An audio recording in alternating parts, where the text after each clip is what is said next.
Once upon a time, a good many years ago, there was a traveler and he set out upon a journey. It was a magic journey and was to seem very long when he began it, and very short when he got halfway through. He traveled along a rather dark path for some little time, without meeting anything, until at last he came to a beautiful child. So he said to the child, What do you do here? and the child said, Come and play with me. so he played with the child the whole day long, and they were very merry. The sky was so blue, the sun was so bright, the flowers were so lovely, and everything was so beautiful. This was this fine weather. When it rained, they loved to watch the falling drop and to smell the fresh scents.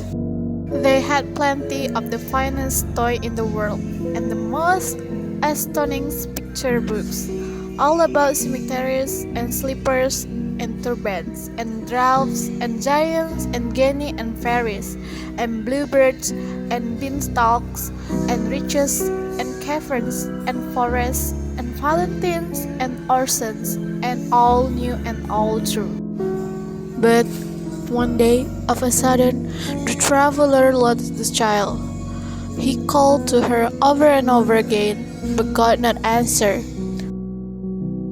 So he went upon his road and went on for a little while without meeting anything, until at last he came to a handsome boy. So he said to the boy, What do you do here? and the boy said, I'm always learning. Come and learn with me. so he learned with that boy about Jupiter and Juno. But they were not always learning. They had the merriest game that ever well played. They were at cricket and all games at ball. As to friends, they had such dear friends, and so many of them, that I want to time to reckon them up. They were all young, like the handsome boy, and were never to be strained to one another all their life through.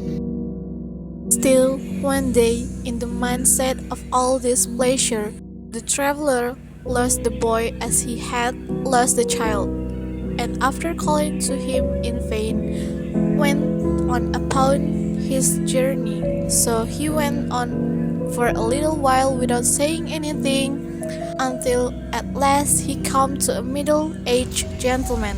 So he said to the gentleman, What do you do here? and his answer was, I'm LD.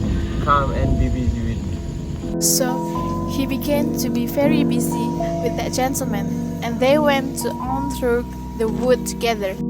The whole journey was through a wood, only it had been open and green at first, like a wood in spring, and now began to be thick and dark.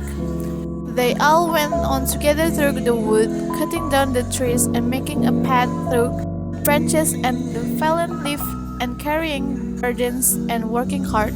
Then they would hear a very little distant voice crying, and presently they would see a very little figure growing larger as it came along, running to join them. Whenever this parting happens, the traveler looked at the gentleman and saw him glance up the sky above the tree. Then the mother, who was already down into the shade of the dark avenue and moving away with her arms all still, and she was gone, and the traveler and he were left alone together. And they went on and on together until they came to very near end of the wood, so near. Once more, while he broke his way among the branches, the traveler lost his friend. He called and called, but there was no reply. And when he passed out of the wood and saw the peaceful sun going down upon a wide purple prospect, he came to an end sitting on the fallen tree. So he said to the old man, What do you do here? the old man said to the calm smile. I'm always remembering. Come and remember with me. So the traveler sat down by the side of that old man, face to face with the serene sunset, and all his friends came softly back and stood around him.